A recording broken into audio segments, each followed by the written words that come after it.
Good morning. അപ്പോൾ ഇന്ന് നമ്മുടെ പ്രാക്ടിക്കലിൻ്റെ ദിവസമാണ്. തിങ്കളാഴ്ച നിങ്ങൾക്കറിയാം ഫസ്റ്റ് അവർ തിയറി പീരീഡ് കഴിഞ്ഞാൽ പിന്നെ പ്രാക്ടിക്കലാണ് 4 പീരീഡ്. തൽക്കാലം പ്രാക്ടിക്കൽ നടക്കുക നമുക്കറിയാലോ.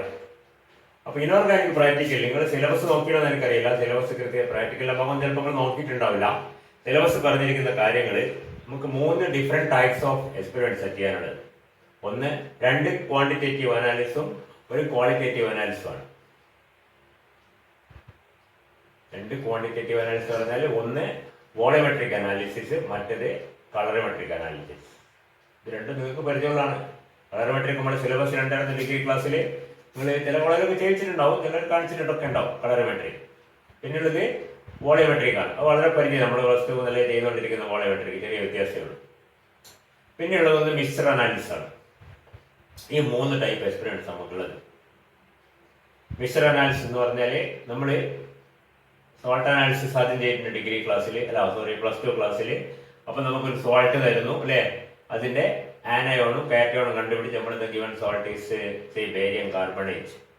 സോൾട്ട് എടുത്ത് we take the salt, first analyse and find out which cation anion is present, then test for the cations and finally find out which cation is present and say this mixture, this salt is say zinc sulfate. അത് നമ്മൾ degree ക്ലാസ്സിലെത്തിയപ്പോൾ കുറച്ചൊരു വ്യത്യാസപ്പെട്ട് you were given a mixture of 2 salts, say barium borate and zinc carbonate. barium borateും zinc കാർബണേറ്റും കൂടി mix ചെയ്തിരുന്നു അല്ലേ. 2 കാറ്റയോണും 2 അയനോണും കണ്ടുപിടിക്കുന്നു. നമ്മൾ അവസാനം സോൾട്ടിന്റെ പേര് പറയാൻ പറ്റില്ല, കാരണം അങ്ങോട്ടും മാറാം, നമുക്കറിയാം. അതുകൊണ്ട് തന്നെ ദ ഗിവൺ മിക്സ്ചർ, അപ്പൊ മിക്സ്ചറായി contains the following anions. The anions say borate and carbonate and the cations say zinc and barium. ഇനി നമ്മൾ ഡിഗ്രി ക്ലാസ് ചെയ്തത് അതിന്റെ സ്കീമും മറ്റു പരിപാടികളൊക്കെ ഓർമ്മ ഉണ്ടാവും. അതിന്റെ ഒക്കെ കണ്ടിന്യൂഷൻ തന്നെയാണ് നമ്മുടെ മിക്സ്ചർ അനാലിസിസ് ഇവിടെ വരുന്നത്. ഇവിടെ എന്ന് വെച്ചാൽ you will be given 4 salts mixed together. 4 salt mix ചെയ്ത് തരും. പക്ഷെ കാറ്റയോൺസ് കണ്ടുപിടിക്കേണ്ട ആവശ്യമില്ല. നമ്മൾ കാറ്റയോൺസ് മാത്രമേ കണ്ടുപിടിക്കണ്ടൂ, അല്ലെങ്കിൽ അതിന്റെ മെറ്റൽ പാർട്ട് മാത്രമേ കണ്ടുപിടിക്കണ്ടൂ. ആനയോൺസ് സൾഫേറ്റ് ആണോ മറ്റേതാണോ മറിച്ചാണോ ഒന്നും കണ്ടുപിടിക്കേണ്ട ആവശ്യമില്ല. പക്ഷേ നമ്മൾ ഡിഗ്രി ക്ലാസ് കണ്ടതൊക്കെ കൂടെ അതിന്റെ കൂട്ടത്തിൽ തന്നെ കുറച്ചുകൂടി കാറ്റയോൺസ് നമുക്ക് അതിലുണ്ടാവും. For example cerium, thorium, vanadium, uranium, tungsten, molybdenum എന്നൊക്കെ പറഞ്ഞാൽ ഇപ്പോൾ ഡിഗ്രി ക്ലാസ്സിൽ കാണാത്ത കുറച്ച് റെയർ എന്ന് പറയാം, ലെസ് കോമൺ കാറ്റയോൺസ് എന്നതിനെ പറയാം. ലെസ് കോമൺ കാറ്റയോൺസ് ഒരു 10 എണ്ണം, ഏകദേശം ഒരു 10 എണ്ണം നമ്മൾ ഡിഗ്രി ക്ലാസ് കണ്ട് നമുക്കറിയാം. ഫസ്റ്റ് ഗ്രൂപ്പിൽ ലെഡ്, സെക്കൻഡ് ഗ്രൂപ്പിൽ ബിസ്മത്ത്, കോപ്പർ, കാഡ്മിയം, പിന്നെ തേർഡ് ഗ്രൂപ്പിൽ അലൂമിനിയം, ക്രോമിയം, അയൺ, ഫോർത്ത് ഗ്രൂപ്പിൽ സിങ്ക്, മാംഗനീസ്, കൊബാൾട്ട്, നിക്കൽ, ഫിഫ്തില് ബേരിയം, കാൽസ്യം, സ്ട്രോൺഷ്യം, പിന്നെ 6th മാഗ്നീഷ്യം. ഇത്രയും കാറ്റയോൺസ് നമ്മൾ ഡിഗ്രി ക്ലാസ് ചെയ്യുന്ന മിക്സറിൽ ഉണ്ടായിരുന്നു ബേസിക്. ഇപ്പൊ അതിന്റെ കൂടെ ഒരു 10 എണ്ണം കൂടി കാണും. Molybdenum, tungsten, uranium, vanadium, lithium, zirconium, titanium എന്നൊക്കെ പറഞ്ഞിട്ടുള്ള ഒരു 10 ലെസ് കോമൺ കാറ്റയോൺസ്. അപ്പൊ നമ്മൾ ഡിഗ്രിയിൽ പരിചിതമായ 2 കാറ്റയോൺസും ഡിഗ്രിയിൽ കാണാത്ത 2 കാറ്റയോൺസും ലെസ് കോമൺ ആയിട്ട് 2 കൂടി മിക്സ് ചെയ്തിട്ട് തരുന്നത്. 2 കോമണും 2 ലെസ് കോമൺ. ലെസ് കോമൺ നമ്മൾ പഠിച്ചതനുസരിച്ച് മാത്രമേ ഉള്ളൂ, രണ്ടൊന്നുമല്ല. മനസ്സിലായി? നമ്മൾ പഠിച്ചതനുസരിച്ച് നമുക്ക് കോമൺ അല്ലാത്തതെന്ന് പറഞ്ഞാൽ നമ്മൾ ഇതിനെ കാണാത്ത 2 എണ്ണം ഉണ്ടാവും, ഇതിൽ കണ്ട 2 എണ്ണം ഉണ്ടാവും. ബേരിയം ഉണ്ടാവാം, സിങ്ക് ഉണ്ടാവാം, കൊബാൾട്ട് ഉണ്ടാവാം, നിക്കൽ ഉണ്ടാവാം. അതൊക്കെ അതിന്റെ കൂട്ടത്തിൽ തന്നെ യുറാനിയോ, ലിത്തിയോ, സെലീനിയോ, അല്ലെങ്കിൽ ടങ്സ്റ്റണോ അല്ലെങ്കിൽ മോളിബ്ഡിനോ ഒക്കെ ഏതെങ്കിലും 2 എണ്ണം അതുണ്ടാവും. അപ്പോൾ 4 കാറ്റയോൺസ് കണ്ടുപിടിക്കുക എന്നുള്ള അതാണ് നമ്മുടെ ഉദ്ദേശം. അതിന്റെ സ്കീം ഓഫ് അനാലിസിസ് ഒക്കെ നമുക്ക് പിന്നെ പതുക്കെ പഠിച്ചുകൊണ്ട് വരാം, കുഴപ്പമൊന്നുമില്ല. പിന്നെ വോളിയോമെട്രിക്, നമുക്കറിയാം വോളിയോമെട്രിക് അനാലിസിസ് തീരുക നമുക്ക് വളരെ വിശാലമായിട്ട് അറിയാം. ഇതിന്റെ വോളിയോമെട്രിക് അനാലിസിസ് നമ്മളെ V1 N1 V2 N2 ടൈട്രേഷനും പിപ്പറ്റിങ്ങും യൂറിറ്റിലെ reading എടുക്കലും ഒക്കെ നമുക്ക് വളരെ പരിചിതമാണ്. ഈ സത്യത്തിൽ പറഞ്ഞാൽ ഒരു MSc ലെവലിലുള്ള എക്സ്പെരിമെന്റ് ഒന്നുമല്ല നമുക്ക് ചെയ്യാനുള്ള, വളരെ സിമ്പിൾ എക്സ്പെരിമെന്റ് ആണ് അവിടെ ഉള്ളത്. ഈ വോളിയോമെട്രിക് അനാലിസിസിലുള്ളത് അതിൽ ഏറ്റവും പ്രധാനപ്പെട്ടതും പരീക്ഷ സ്ഥിരമായി ചോദിക്കുന്നതുമാണ് കോംപ്ലക്സോമെട്രിക് ടൈട്രേഷൻസ്. അതും നിങ്ങൾ ഡിഗ്രി ക്ലാസ് ചെയ്ത് തന്നെയാണ്, യാതൊരു വ്യത്യാസമില്ല. കോംപ്ലക്സോമെട്രിക് ടൈട്രേഷൻ സിലബസിൽ നോക്കിയാൽ കുറെ കൂടുതൽ ഉണ്ടാവും, 4 or 5 വട്ടോ കോംപ്ലക്സോമെട്രിക് ടൈട്രേഷൻ ചെയ്യാനുണ്ടാവും. പക്ഷേ സാധാരണഗതിയിൽ എക്സാം വരുമ്പോൾ ഒരു കാൽസ്യം സിങ്ക് നമ്മൾ സാധാരണ ചെയ്യുന്ന ഒരു എക്സ്പെരിമെന്റ് മാത്രമേ ഉണ്ടാവും. വളരെ വളരെ സിമ്പിളാണ്. സത്യം പറഞ്ഞാൽ നിങ്ങൾ ഡിഗ്രി ക്ലാസ് ചെയ്ത് നിങ്ങൾ ഡിഗ്രിക്ക് എക്സാമിനേഷൻ ചെയ്ത കാറ്റയോൺസ് വോളിയോമെട്രിക് അനാലിസിസ് ഓർമ്മ ഉണ്ടാവും. കാൽഷ്യത്തിന്റെ എസ്റ്റിമേറ്റ് ചെയ്തവരുണ്ടാവും. കാൽഷ്യം എടുത്ത് പ്രസിപ്പിറ്റേറ്റ് ചെയ്ത് ഫിൽട്ടർ ചെയ്ത് വളരെ കഷ്ടപ്പെട്ട് അല്ലെ അതിനെ ഡിസോൾവ് ചെയ്ത് ടൈട്രേറ്റ് ചെയ്യുന്ന മെത്തേഡ്. അല്ലെങ്കിൽ അയണിന്റെ ടൈട്രേഷൻ ചെയ്യുന്ന പരീക്ഷ കുറച്ചാൾ എല്ലാം മറന്നിട്ടുണ്ടാവും ചിലപ്പോൾ. അയൺ അടുത്ത് തന്നെ സാൻസ് പ്രോഡക്റ്റ് റെഡ്യൂസ് ചെയ്ത് എന്നിട്ട് എൻഫിനൽ അന്ത്രാനിക് ആസിഡൊക്കെ ചേർത്ത് ഒരുപാട് പണിയെടുത്തിട്ടാണ് ചെയ്യുന്നത്. അതിനൊക്കെ അപേക്ഷിച്ച് നോക്കുമ്പോഴേക്ക് നമ്മുടെ പി ജി ക്ലാസ്സിലുള്ള volumetric analysis is so simple. മനസ്സിലായില്ലേ? അപ്പോൾ ആദ്യം നമ്മൾ അതിനെപ്പറ്റി വിശാലമായിട്ടൊന്ന് പഠിക്കണം. നമ്മൾ ഏത് എക്സ്പെരിമെന്റ് ചെയ്യുമ്പോഴും അതിന്റെ തിയറി കൃത്യമായിട്ട് മനസ്സിലാക്കിയിരിക്കണം. എന്താണ് ചെയ്യുന്നത്, എന്തിനാണ് ചെയ്യുന്നത്, എന്താണ് കിട്ടുന്നത്, എന്തുകൊണ്ടാണ് കളർ ചേഞ്ച് ചെയ്യുന്നത്, എന്താണ് ഇൻഡിക്കേറ്ററിന്റെ ഫംഗ്ഷൻ എന്നൊക്കെ കൃത്യമായിട്ട് മനസ്സിലാക്കണം. കാരണം നമുക്ക് ഇതൊക്കെ കഴിഞ്ഞ അവസാനം വൈവാവസ്ഥയ്ക്ക് ഇങ്ങനത്തെ ചോദ്യങ്ങളൊക്കെ പ്രതീക്ഷിക്കാം. അപ്പൊ നമ്മൾ എന്തെങ്കിലും ഉത്തരം പറയണമെങ്കിൽ അതൊക്കെ കൃത്യമായി പിന്നെ വൈകാട്ട് പഠിക്കേണ്ട ആവശ്യമില്ല. നമുക്ക് മനസ്സിലാക്കിയ ഞാൻ നേരത്തെ പറഞ്ഞ പോലെ വളരെ സിമ്പിളാണ്. അപ്പൊ ആദ്യമായിട്ട് നമ്മൾ എന്താണ് കോംപ്ലക്സ് ടൈട്രേഷൻ എന്ന് നമുക്കറിയാം കൃത്യമായിട്ട്. കോംപ്ലക്സോമെട്രിക് ടൈട്രേഷൻ നമുക്ക് പരിചയമുള്ള പല ടൈപ്പ് ടൈട്രേഷൻ ഉണ്ട്. എന്തൊക്കെയാണ്? Acid base titration,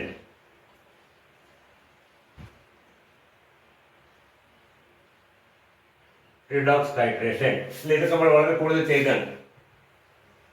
precipitation titration, ആ കൂട്ടത്തിൽപ്പെട്ട ഒരെണ്ണമാണ് നമ്മുടെ കോംപ്ലക്സോമെട്രിക് ടൈട്രേഷൻ എന്ന് പറഞ്ഞാൽ.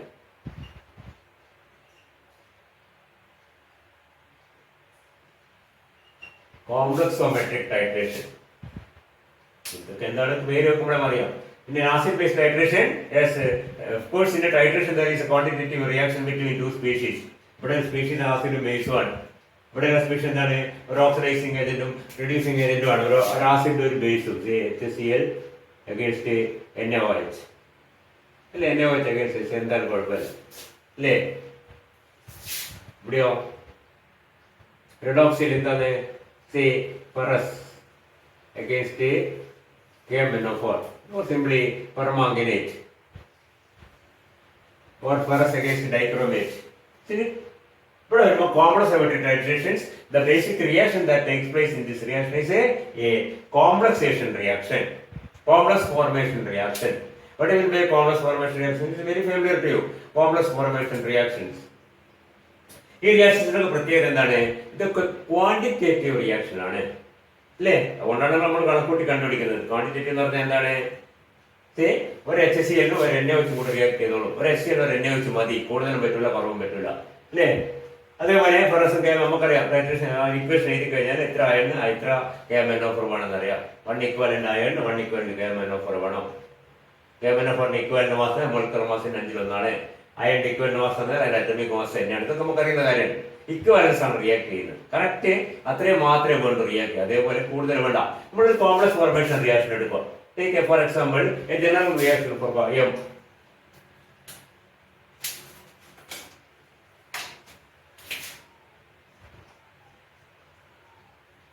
സിമ്പിൾ ആയിട്ട് നമ്മൾ ഇങ്ങനെ ഒരു കോംപ്ലക്സ് ഫോർമേഷൻ എടുക്കുക ML. നോർമൽ കേസിൽ ഈ നമ്മൾ ഒരു ഇക്വലന്റോ ഒരു മോളാർ എമ്മിന് ഒരു മോളാർ എൽ ചേർത്ത ഒരിക്കലും ഒരു മോളാർ എം എൽ കിട്ടില്ല. കിട്ടണമെങ്കിൽ ഷുഡ് ആഡ് എക്സസ് ഓഫ് മിക്കവാറും കോംപ്ലക്സേഷൻ റിയാക്ഷന്റെ പ്രത്യേകതയാണ് ഒരുപാട് കൂടുതൽ കോംപ്ലക്സിംഗ് ഏജന്റ് ചേർത്താൽ മാത്രമേ ആ കോംപ്ലക്സേഷൻ പൂർണ്ണമായി നടക്കുകയുള്ളൂ. നമുക്കറിയാം പല കോംപ്ലക്സിന്റെയും ഫോർമുല നിങ്ങൾ കോൺട്രേഷൻ കോമ്പൗണ്ട്സ് ഒക്കെ ഇഷ്ടംപോലെ പഠിച്ചാൽ MLN. For example CO NH3 6 times 3 plus എന്ന് പറഞ്ഞാൽ ഇതിവിടെ M ആണെങ്കിൽ ഇവിടെ L ആണ്. M is CO3 plus L is ammonia. ഒരു കൊബാൾട്ടിന് ഓരോ കൊബാൾട്ടും നമ്മൾ കറക്റ്റ് ആയിട്ട് ആ അമോണിയ മോളിക്യൂൾ ചെന്നിയൊക്കെ കൊടുത്തു കഴിഞ്ഞാൽ ആ റിയാക്ഷൻ ഒരിക്കലും കംപ്ലീറ്റ് ആയിട്ട് നടക്കില്ല. അതിൽ കുറച്ച് കൊബാൾട്ട് ബാക്കി ഉണ്ടാവും, കുറച്ച് അമോണിയ ബാക്കി ഉണ്ടാവും, കുറച്ച് കോംപ്ലക്സ് ഉണ്ടാവും. മനസ്സിലായില്ലേ? ഇത് പൂർണ്ണമായിട്ടും അമോണിയ കോംപ്ലക്സ് ആവണമെങ്കിൽ എന്ത് വേണം? You have to add a large excess of cobalt 3 plus excess of ammonia. Then only it will react to form CO3 6 times. കുറെ നിങ്ങൾക്ക് മനസ്സിലാവുന്നുണ്ടോ എന്ന് പറഞ്ഞാൽ ഇതൊരു ക്വാണ്ടിറ്റേറ്റീവ് റിയാക്ഷൻ അല്ല. You will have to add a excess of one of the reagents for the completion of the reaction. That means it is maybe a reversible reaction. നമുക്കറിയാം when one of the reactant is present in large excess, the reaction is driven completely to the forward direction. അപ്പോൾ ആ ഡയറക്ഷനിൽ forward ഡയറക്ഷനിലേക്ക് drive ചെയ്യണമെങ്കിൽ എന്ത് വേണം? You have to add excess of ammonia. Then only the whole of cobalt will be converted into hexamine cobalt 3. ഇത് തിരിച്ചു ആലോചിക്കാവുന്നതാണ് നമുക്ക്. അതായത് നമുക്ക് ഇതിലെ കൊബാൾട്ടിനെ അമോണിയനെ കംപ്ലീറ്റ് കോംപ്ലക്സ് ചെയ്യിക്കണം എന്ത് വേണം? ലാർജ് എക്സസ് കൊബാൾട്ട് വേണം. കുറെ കൊബാൾട്ട് അതിൽ റിയാക്ട് ചെയ്യേണ്ട ബാക്കി കിടക്കണം. എന്നാൽ മാത്രമേ ചിലപ്പോൾ അമോണിയ കംപ്ലീറ്റ് ആയിട്ട് റിയാക്ട് ചെയ്യുക. അതൊക്കെ ഒരു പ്രശ്നമാണ്. ഇപ്പൊ അതിനെപ്പറ്റി നമ്മൾ ആലോചിക്കണ്ട. അപ്പൊ ചുരുക്കി പറഞ്ഞാൽ അതെന്തല്ല, that is not a quantitative reaction. Whereas in complementary titration, complementary എന്ത് വേണം നമുക്കറിയാം, ഇനി titration the reaction should be quantitative. ഒന്നിന് ഒന്നുണ്ടെങ്കിൽ അല്ലെ ഒന്നിന് രണ്ടുണ്ടെങ്കിൽ അല്ലെ രണ്ടിന് മൂന്നുണ്ടെങ്കിൽ അത് കംപ്ലീറ്റ് റിയാക്ട് ചെയ്യാൻ മാത്രമേ നമ്മൾ making calculations based on that അല്ലേ. നമ്മൾ NaOH ടൈട്രേഷനിൽ NaOH ഓരോ തുള്ളി NaOHിലേക്ക് ഓരോ തുള്ളി HCl ചേർക്കുമ്പോൾ NaOH റിയാക്ട് ചെയ്ത് N ആകുമ്പോൾ തീരും എന്ന് പറഞ്ഞാൽ when we calculate the number of equivalents present in the solution in NaOH and equate it to the number of equivalents of HCl. ഇത്ര NaOH അതിൽ ഉണ്ടായിരുന്നെങ്കിൽ ഇത്ര HCl അതിലുണ്ട് എന്ന് നമ്മൾ, അതായത് അല്ലേ V1 N1 V2 N2 നമ്മൾ normality of one solution is known, then of course the normality of other solution is calculated based on the simple equation V1 N1 is equal to V2 N2. What does it mean? That means that if the normality or concentration of one of the solution is known, the concentration of other thing can be calculated based on the quantitative reaction. We know 1 equivalent of HCl react with 1 equivalent of NaOH. ഇതൊക്കെ ഞാൻ പയ്യക്കം പറഞ്ഞു പോകുന്നത് ഇതൊക്കെ നമുക്ക് വളരെ പരിചിതമായ കാര്യങ്ങളാണ് അല്ലേ. അത് ക്വാണ്ടിറ്റേറ്റീവ് റിയാക്ഷൻ ആണ്. You can make calculations based on that, and you know that if this much molecule of a reactant is there, this much molecule of the other reactant will react with it, no doubt.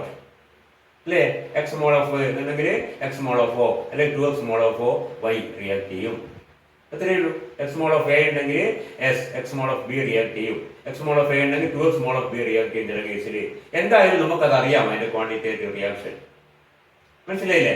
അപ്പോഴേ ഈ പറഞ്ഞ കോംപ്ലമെന്ററി റിയാക്ഷന്റെ പ്രത്യേകത, ഈ കോംപ്ലക്സേഷൻ റിയാക്ഷനൊക്കെ ക്വാണ്ടിറ്റേറ്റീവായി നടക്കുന്ന reactions മാത്രമേ നമുക്ക് അവിടെ ഉപയോഗിക്കാൻ പറ്റുകയുള്ളൂ.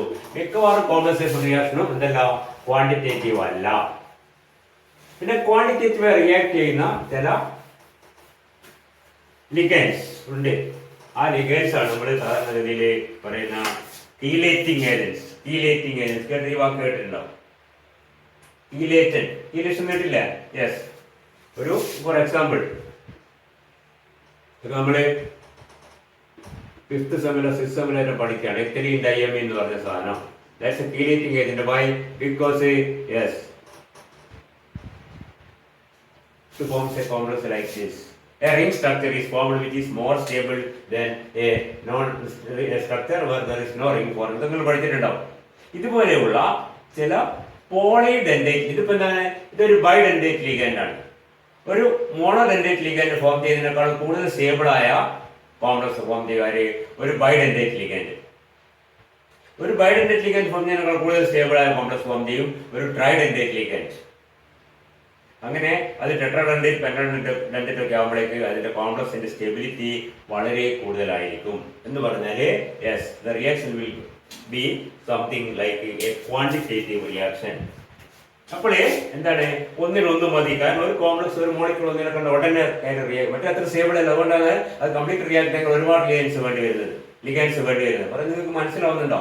So we can see that, ഇതൊന്നും കേട്ട് വേദനൊന്നും വേണ്ട, വളരെ സിമ്പിൾ.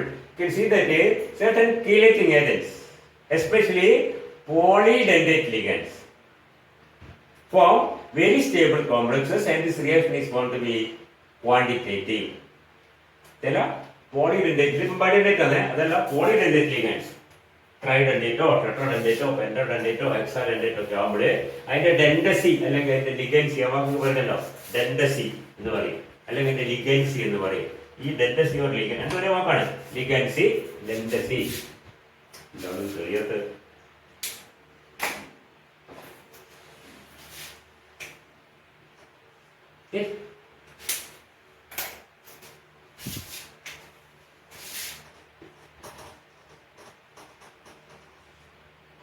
ഡെൻഡസി അല്ലെങ്കിൽ അതിന്റെ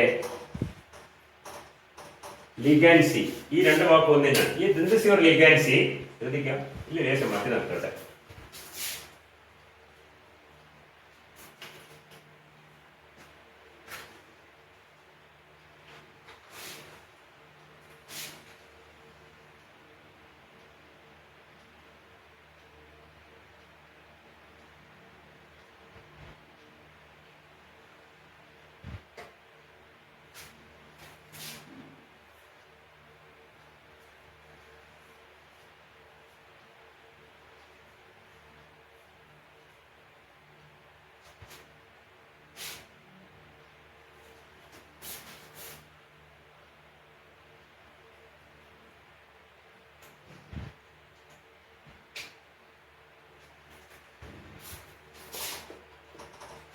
ഈ ടെൻഡൻസി ഓർ ലിഗൻസി അത് വളരെ കൂടുന്നതനുസരിച്ച് അതിന്റെ കോംപ്ലക്സിന്റെ സ്റ്റെബിലിറ്റിയും വളരെ കൂടുതലായിരിക്കും. ഇത് നിങ്ങൾ നേരത്തെ പഠിച്ച കാര്യമാണ്.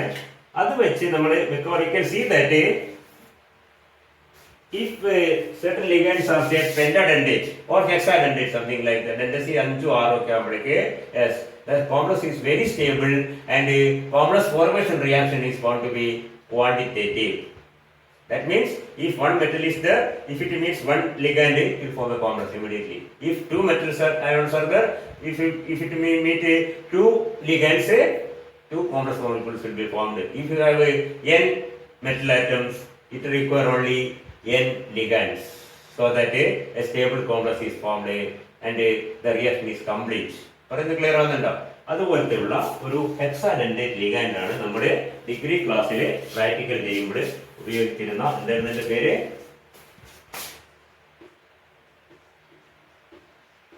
EDTA. ഇതാണ് നമ്മളെ കഥാപാത്രം, നിങ്ങൾക്കറിയാം EDTA. EDTA is a hexadentate ligand and it forms very very stable complexes quantitatively with many metal ions. Hello. EDTA is a hexadentate ligand which forms a stable complexes quantitatively with many metal ions. What is EDTA?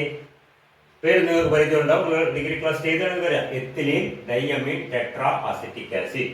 Ethylene ഇത് നമ്മുടെ കഥാപാത്രം, ബാക്കി തൽക്കാലം വിട്ടേ കുഴപ്പമൊന്നുമില്ല. Ethylene diamine tetra acetic acid.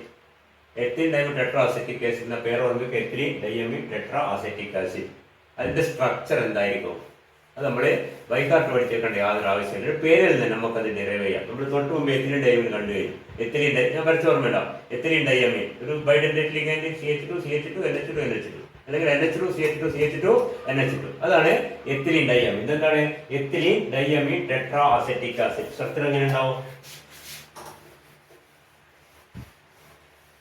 സാധാരണ ബയോളജിക്കൊക്കെ നിങ്ങളോട് examiner ചോദിക്കുന്ന ഒരു ചോദ്യമാണ്. സ്ട്രക്ചർ നിങ്ങൾ കള്ളത്തിൽ വരക്കാൻ പറയും. എന്തായാലും നമ്മുടെ മനസ്സിലുണ്ട്, പക്ഷെ വരക്കുമ്പോൾ ആർക്കും കിട്ടൂല, പലർക്കും കിട്ടാറില്ല. അതുകൊണ്ട് വളരെ സിമ്പിളാണ്. Ethylene diamine tetra acetic acid.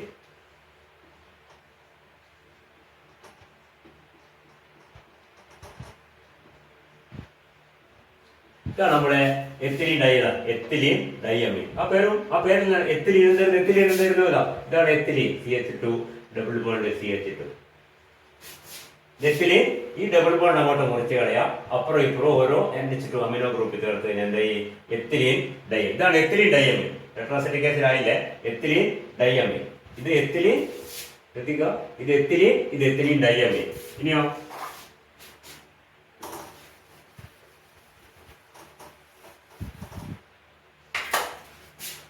നിങ്ങളെ പഠിപ്പിക്കേണ്ട ആവശ്യമൊന്നുമില്ല, വളരെ സിമ്പിൾ ആണ്. എത്തിലീൻ ഇതാണ്. എത്തിലീൻ ഡൈയമീൻ എന്ന് പറഞ്ഞാൽ CH2 CH2 NH2 NH. ഇത് എത്തിലീൻ ഡൈയമീൻ. ഇനി ethylene tetra acetic acid. Acetic acid എന്താണ്? അസറ്റിക് ആസിഡ് നമുക്കറിയാം CH3COOH. അതും കൂടി ഇതിനോട് ചേർത്ത് കഴിഞ്ഞാലായി CH2 CH2. H2 വേണ്ട, N മതി. ഇവിടെ N മതി. ഈ H2 രണ്ട് H2 ഹൈഡ്രജന്റെ സ്ഥാനത്ത് രണ്ട് അസറ്റിക് ആസിഡ് ചേർക്കുക. ഇവിടെ രണ്ട് അസറ്റിക് ആസിഡ് ചേർക്കുക. അപ്പൊ ഇത്രയും 2 4 ടെട്രാ അസറ്റിക് ആസിഡ് ആയില്ല. പക്ഷെ CH3 ചേർക്കണം, കാരണം ഒരു ബാലൻസ് പോയി. അതുകൊണ്ട് എന്താണ്? CH2COOH.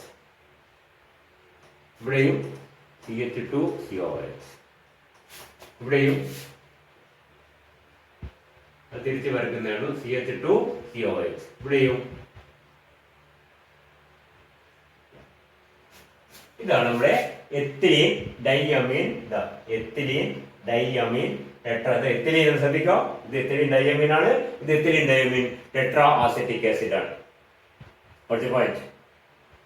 ഇതാണ് നമ്മുടെ കഥാപാത്രം ethylene diamine tetra acetic acid. ഇതിന്റെ പ്രത്യേകത പറഞ്ഞെന്താണ്? It forms a very stable it is a hexadentate ligand, very stable 1:1 complex. 1:1 complex എന്ന് പറഞ്ഞാൽ എന്താണ്? നമ്മൾ നേരത്തെ MLN ഒരു മെറ്റലിന് N ലിഗൻഡ്സ്. ML ഉണ്ടാവാം, ML2 ഉണ്ടാവാം, ML3 ഉണ്ടാവും, ML4 ഉണ്ടാവാം. ML means a 1:1 complex. ML2 means a 1:2 complex. ML6 means a 1:6 മനസ്സിലാണ്, 6 കോംപ്ലക്സ്. മെറ്റലിന്റെ ലിഗാൻഡ് റേഷ്യോ ആണ്. ഒരു മെറ്റലിന് ഒരു ലിഗാൻഡ് മതി. അത് സ്റ്റേബിൾ ആണ്, അത് ക്വാണ്ടിറ്റേറ്റീവ് ആണ്. ആരും കേസിൽ ഈ പറഞ്ഞ EDT നമ്മൾ ഇതിന്റെ പേര് EDTA ചുരുക്കി പറയും ethylene diamine tetraacetic acid or EDTA ethylene diamine tetraacetic acid. ഇവരാണ് ഇതൊരു ഹെക്സാഡെൻഡേറ്റ് ലിഗാൻഡ് ആണ്. ഇവിടെ ഹെക്സാഡെൻഡേറ്റ് എന്ന് പറഞ്ഞാൽ എന്താണ്? ഇതിന് ഒരു മെറ്റൽ ആറ്റത്തിലേക്ക് 6 പോയിന്റ്സിലെ കൂടി കണക്ട് ചെയ്യാൻ പറ്റും, കോർഡിനേറ്റ് ചെയ്യാൻ പറ്റും. Ammonia is a monodentate ligand.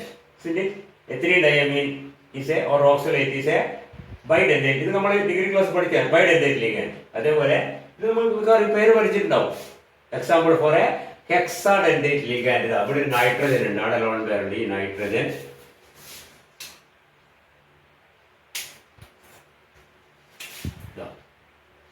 ഒന്ന് നൈട്രജൻ, 2 ഇവിടെയുള്ള ഓക്സിജൻ, 3 ഇവിടെയുള്ള 2 3 സ്ഥലം ഇവിടെ ഉണ്ട്.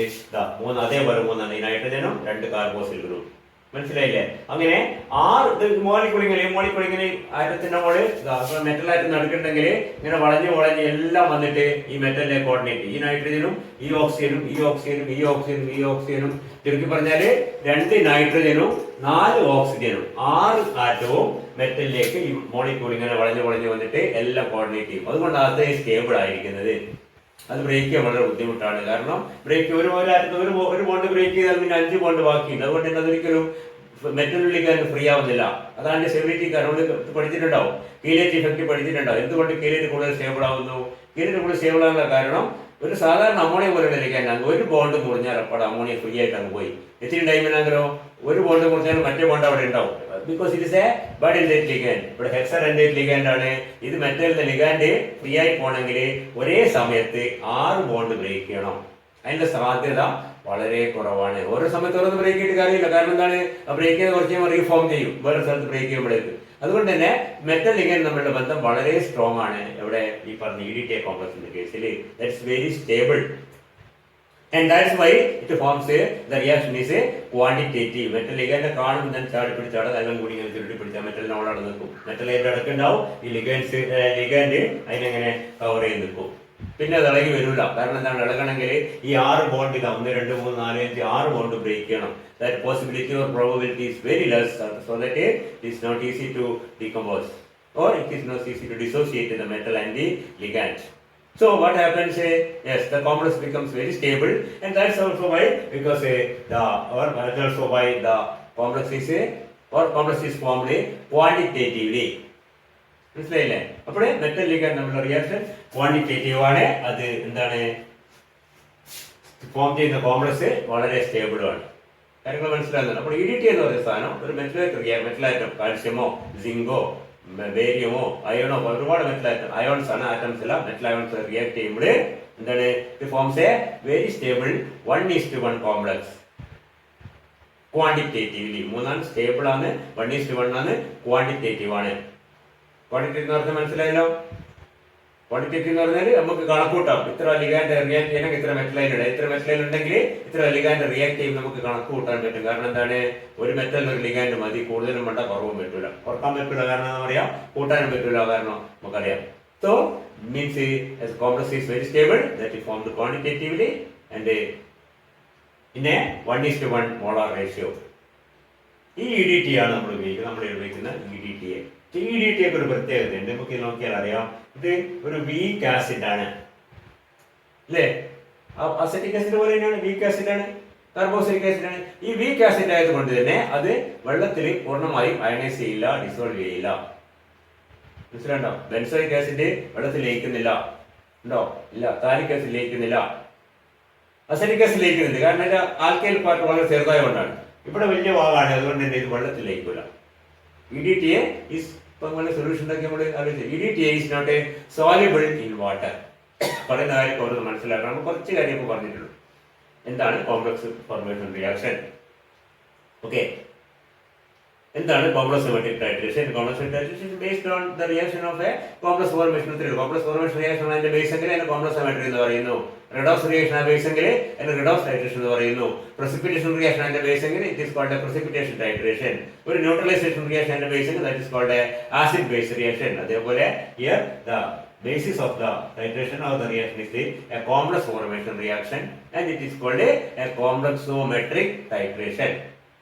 And the most common reagent that is used, most common ഇത് മാത്രമല്ല പലതുണ്ട്, ഏറ്റവും കോമൺ ആയിട്ട് വേൾഡ് വൈഡ് ആയിട്ട് ഉപയോഗിക്കുന്ന ഒരു reagent ആണ് EDTA. Most common reagent used in volumetric analysis, in complex symmetric titration is EDTA. EDTA is ethylene diamine tetraacetic acid. മറന്നു വരുന്നത് ethylene diamine tetraacetic acid. It is a hexadentate ligand. It has each molecule has 6 donor atoms, 2 nitrogen atoms and 4 oxygen atoms. There are 6 donor atoms and all the 6 donor atoms are bonded to the central metal ion so that it forms a very stable complex. And this is a hexadentate ligand. മിക്കവാറും നമുക്കറിയാം coordination number എന്ന് പറയുന്നില്ലേ, എല്ലാ മെറ്റൽസിന്റെയും കൂടുതലും ഏറ്റവും common ആയത് 6 ആണ്. 6 ഗ്രൂപ്പിന് കിട്ടാനായി 6 ഇവിടെ 6 ഒറ്റയടിക്കൊരു മെറ്റൽ കൊടുക്കുന്നുണ്ട്, കോംപ്ലക്സ് വളരെ സ്റ്റേബിളായി. മനസ്സിലായില്ലേ? ഇനി നമ്മൾ ഞാൻ പറഞ്ഞത് ഈ EDTA എന്ന് പറയുന്ന സാധനം വെള്ളത്തിൽ ലയിക്കില്ല എന്നുള്ള അതിന്റെ ഏറ്റവും വലിയ ഡ്രോബാക്ക്. വെള്ളത്തിൽ ലയിക്കാത്തതുകൊണ്ട് തന്നെ നമുക്കറിയാം എല്ലാ ടൈട്രേഷൻ നമ്മൾ ഉപയോഗിക്കുന്ന സൊല്യൂഷൻസ് ആണ്. അല്ലെ, വെള്ളത്തിൽ കളിക്കുന്ന സാധനം ടൈട്രേറ്റ് ചെയ്യുന്നത് ആസിഡ് സൊല്യൂഷൻ, ബേസിക് സൊല്യൂഷൻ, യാമിനോഫോർ സൊല്യൂഷൻ, മോർ സോൾട്ട് സൊല്യൂഷൻ, അല്ലെ, potassium dichromate solution, Mohr salt solution, ഇങ്ങനെ ഉപയോഗിക്കുന്നത്. പിന്നെ ലയിപ്പിക്കണം. അതുകൊണ്ട് തന്നെ ഇതിന് പകരം നമ്മൾ ഉപയോഗിക്കുന്നത് ഇതിന്റെ സോൾട്ടാണ്. കുഴപ്പമൊന്നുമില്ല. ഇതിന്റെ സോൾട്ട് എന്ന് പറഞ്ഞാൽ എന്താണ്?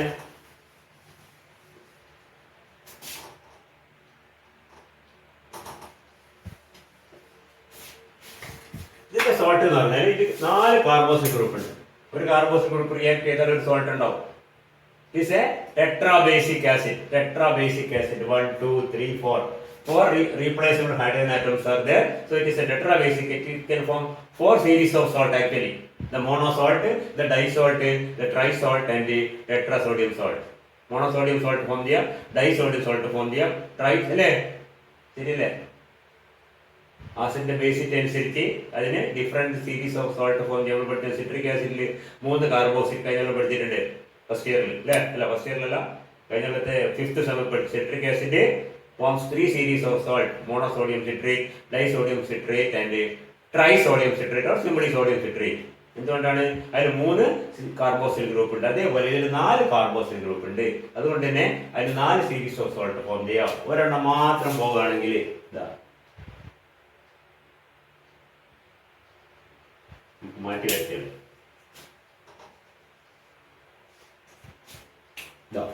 ഒരു സ്ഥലത്ത് മാത്രം സോഡിയം വരികയാണെങ്കിൽ എന്താണ്?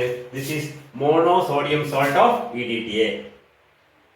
ഓക്കെ, അതല്ല 2 സ്ഥലത്ത് സാധനം വലിയ പ്രശ്നമൊന്നുമില്ല. 2 സ്ഥലത്ത് വരികയാണെങ്കിൽ that is called the disodium salt of EDTA.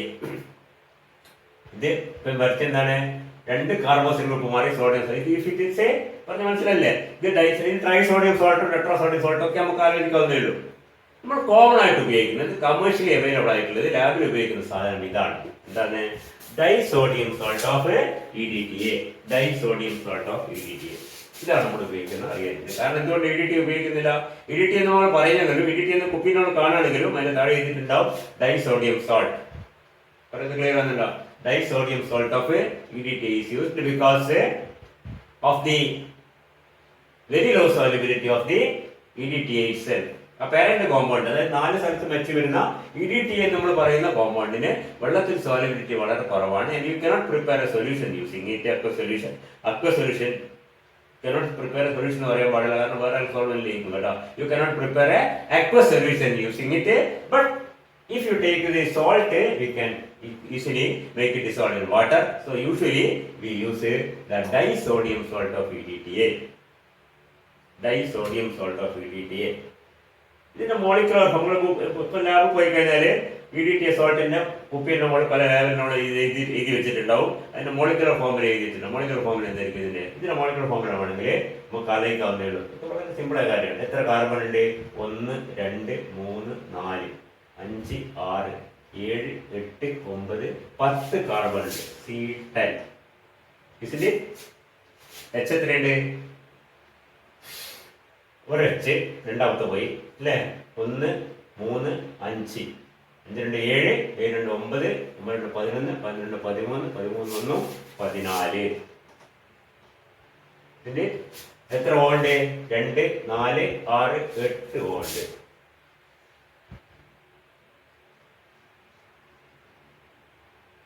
രണ്ട് സോഡിയം അല്ലേ?